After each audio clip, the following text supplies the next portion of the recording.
The Lord, being baptized by John with water, is led by the Spirit into the wilderness to be baptized by the fire of temptation. Whoever thou art, then, that after thy baptism sufferest grievous trials, be not troubled thereat. For this thou receivest arms to fight, not to sit idle. God does not hold all trial from us. First, that we may feel that we are become stronger. Secondly, that we may not be puffed up by the greatness of the gifts we have received. Thirdly, that the devil may have experience that we have entirely renounced him. Fourthly, that by it we may be made stronger. Fifthly, that we may receive a sign of the treasure entrusted to us. For the devil would not come upon us to tempt us, did he not see us advanced to great honors.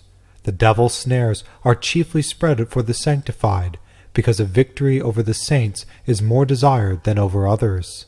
Why did Christ offer himself to temptation? That he might be our mediator in vanquishing temptation, not by aid only, but by example. He was led, not against his will, or as a prisoner, but as by a desire for the conflict. The devil comes against men to tempt them, but since he could not come against Christ, therefore Christ came against the devil. We should know that there are three modes of temptation: suggestion, delight, and consent. When we are tempted, commonly fall into delight or consent, because being born of the sin of the flesh, we bear with us whence we afford strength for the contest. But God, who incarnate of the Virgin's womb came into the world without sin, carried within him nothing of a contrary nature.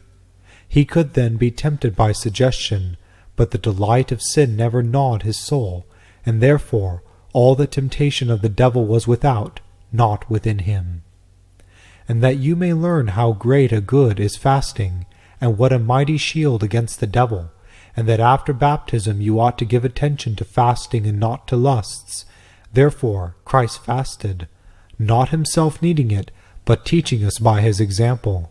And to fix the measure of our quadragesimal fast, he fasted 40 days and 40 nights. Therefore we also in the season of Lent, now as much as in us lies, afflict our flesh by abstinence.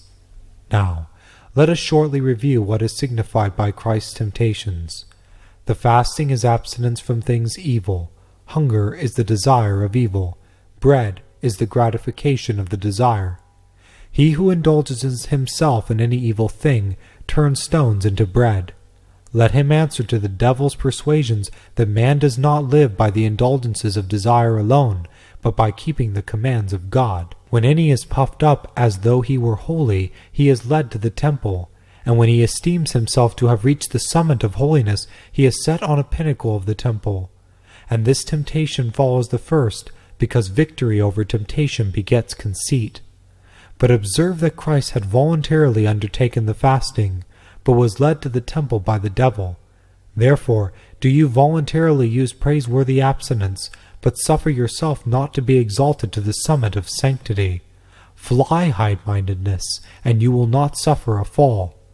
The ascent of the mountain is the going forward to the great riches, and the glory of this world, which springs from pride of heart.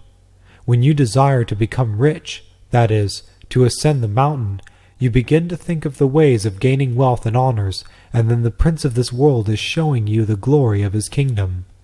In the third place, he provides you reasons, that if you seek to obtain all these things, you should serve him, and neglect the righteousness of God.